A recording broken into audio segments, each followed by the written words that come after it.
Et moi, je te connais, les autres te connaissent pas. Juste, est-ce que tu peux te présenter en quelques mots, dire ce que tu fais professionnellement, personnellement aussi? Ouais. Alors, je suis le docteur Thierry Rouage, donc j'ai une activité principale qui est mon activité de chirurgien dentiste clinicien à Paris. J'ai une activité qui est orientée principalement sur tout ce qui est implantologie chirurgicale et prothétique et un peu d'aligneur. Donc, ce sont que des soins qui sont non pris en charge, on va dire. En parallèle de ça, on a monté deux centres de santé dentaire, un centre à Amiens, un centre au Havre, et on est en train d'en acquérir un troisième.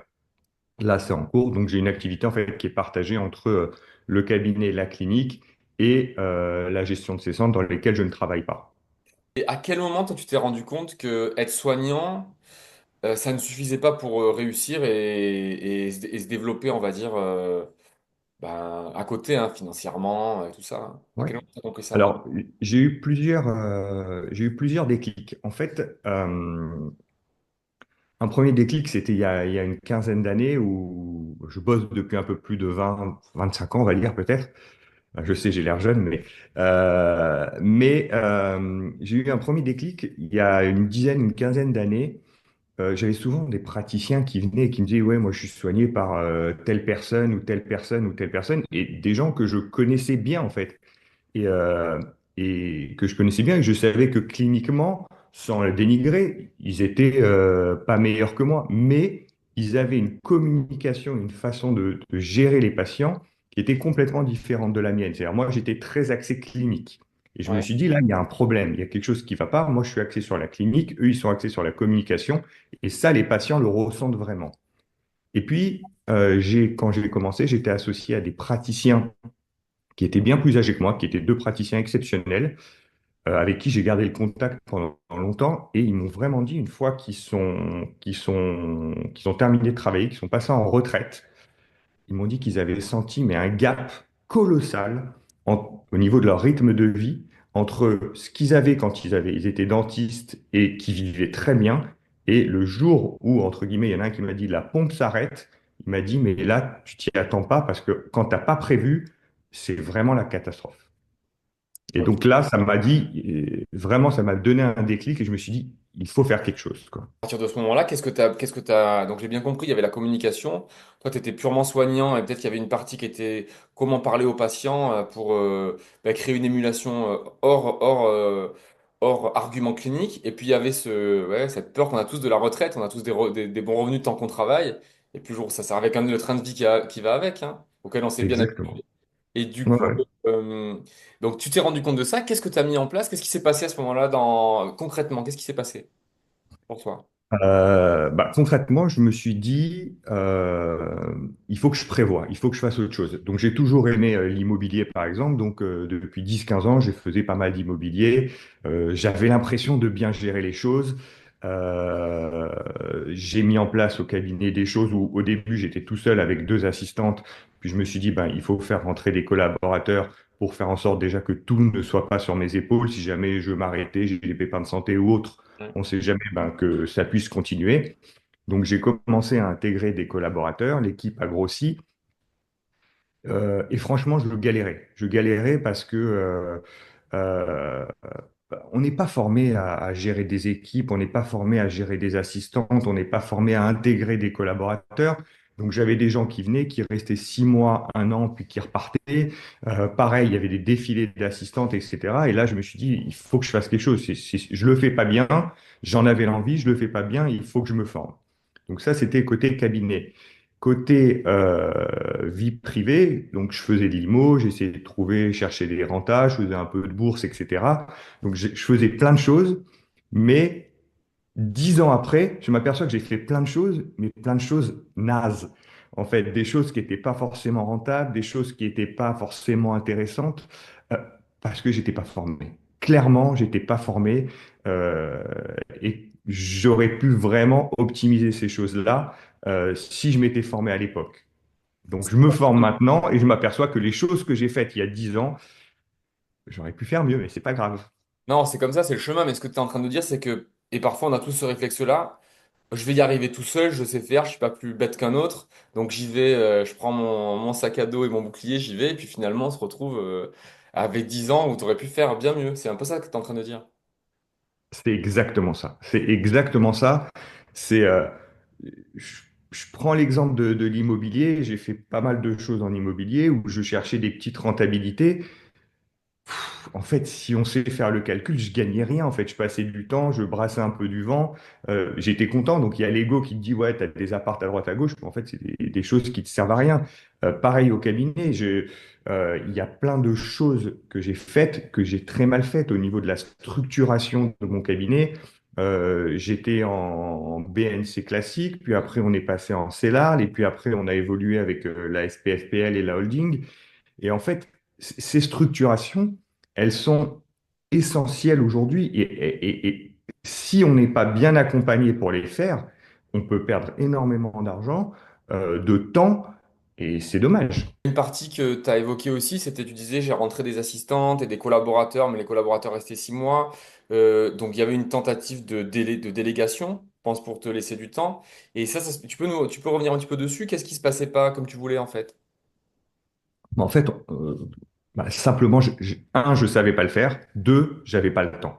C'est-à-dire, quand on est dentiste, dans 90% des cas, on est clinique, clinique, clinique, on bosse au banc, sur la tête dans le guidon. Et puis, il y a un collaborateur qui arrive, mais en fait, le collaborateur, ben, faut l'intégrer. Le collaborateur, faut lui présenter tout le monde, comment fonctionne le cabinet. Donc, il y a toujours un stress entre, bah, je suis pas au fauteuil et je dois intégrer ce collaborateur-là. Donc, c'est du temps qu'il faut lui accorder.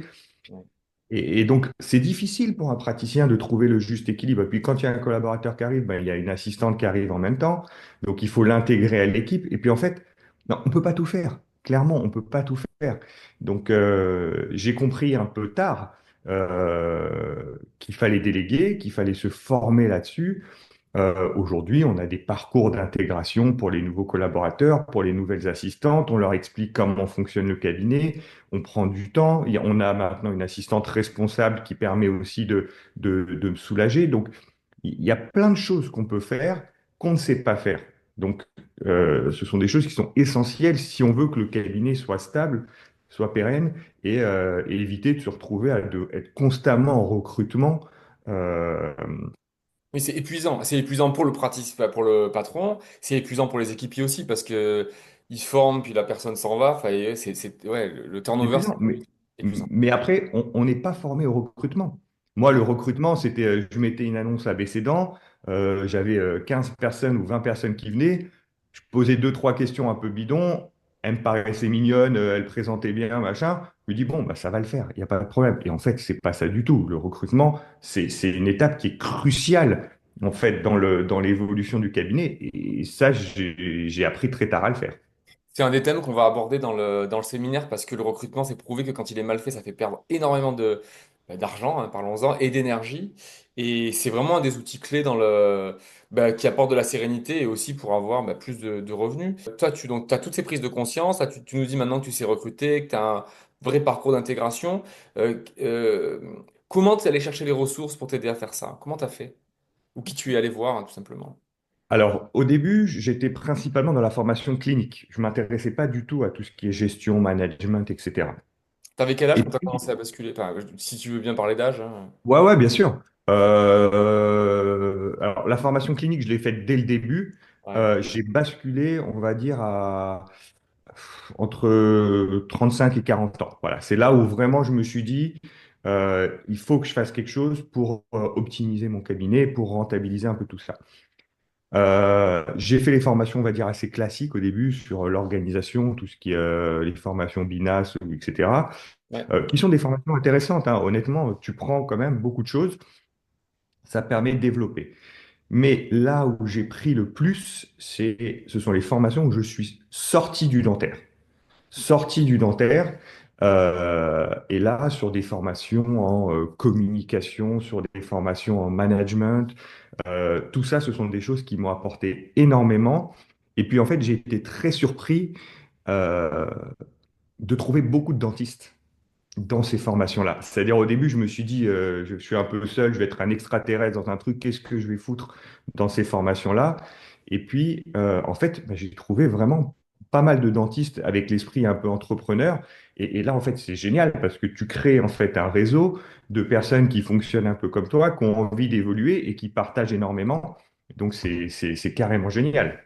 Il y a des gens qui vont venir au séminaire que j'organise au mois de juin, avec qui toi tu as déjà travaillé. Est-ce que tu peux partager des éléments que ces personnes-là t'ont apporté enfin, comment ça t'a aidé? Alors, c'est simple, je vais te dire, mais vraiment en toute honnêteté, Oui. en 2 ans, j'ai plus progressé que ce que j'ai fait en 20 ans, grâce en partie à ces personnes-là. C'est-à-dire, ça m'a tellement apporté au niveau de l'organisation, au niveau de la structuration de mon activité, au niveau de la gestion de mon personnel, au niveau de la gestion de mes collaborateurs, au niveau de mon organisation clinique. C'est-à-dire, vraiment, ces 2 ans m'ont apporté énormément. Et les gens qui vont venir à ce séminaire sont de vrais professionnels. Et la difficulté qu'on a, c'est qu'on rencontre plein de gens qui veulent nous vendre du rêve, mais ça ne fonctionne pas. Là, ces gens-là, ils sont chacun spécialistes dans leur domaine et spécialistes dans le domaine dentaire. Ils travaillent tous avec des dentistes. Donc, ils savent exactement de quoi ils parlent.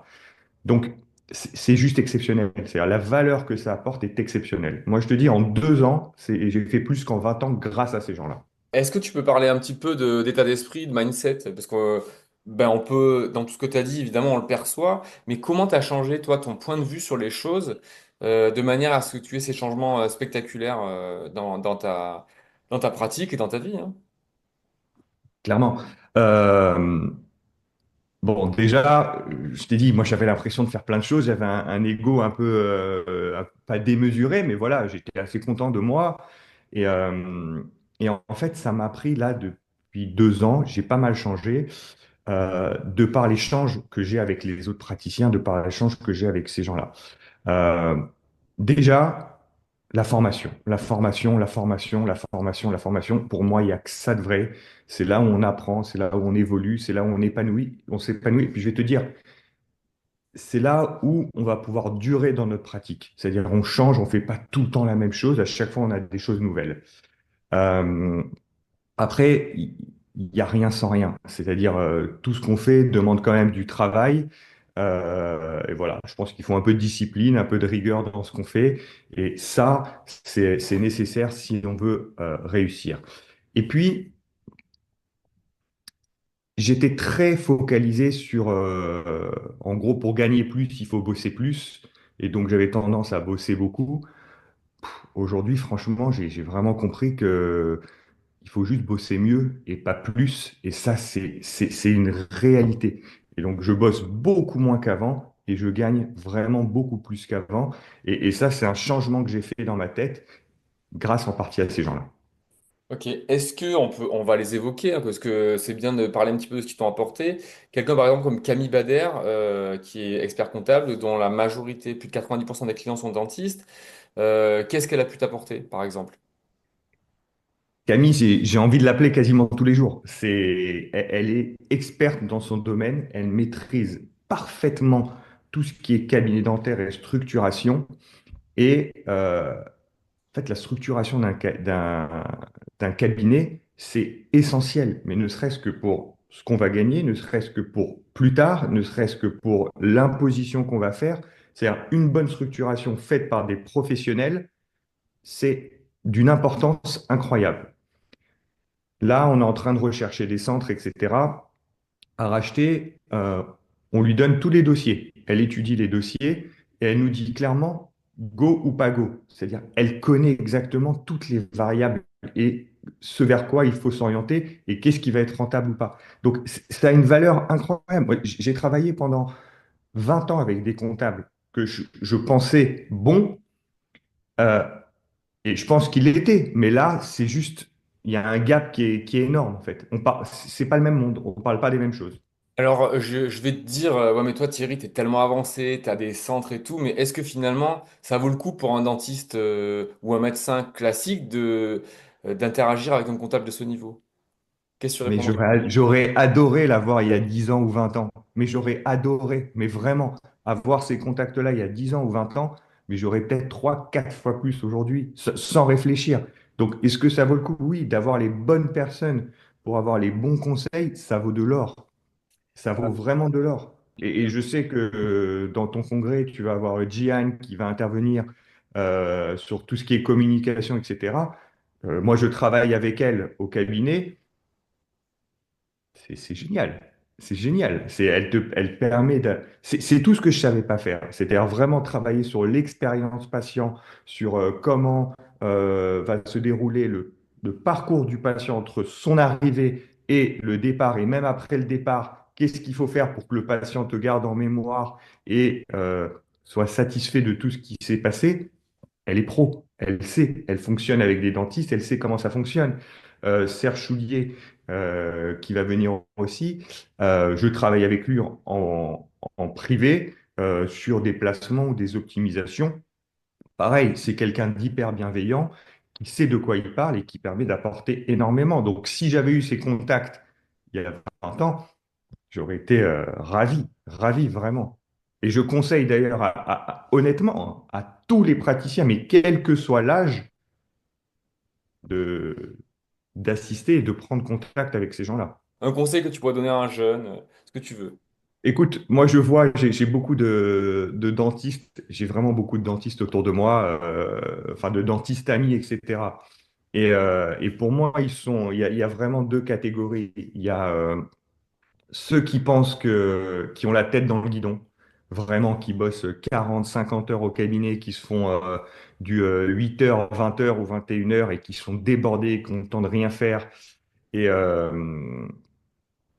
et honnêtement, qui tiennent pas dans le temps, clairement, parce qu'en fait, après, tu discutes avec eux et le boulot, ça les saoule parce qu'ils peuvent rien faire d'autre, parce qu'ils ont des problèmes de partout, d'assistants, de machin, et en fait, parce qu'ils ont vraiment la tête dans le guidon. Et tu as ceux qui ont réussi à prendre un peu de recul, un peu de hauteur, mais qui clairement bossent beaucoup moins, mais qui sont vachement mieux organisés et vachement mieux entourés et accompagnés.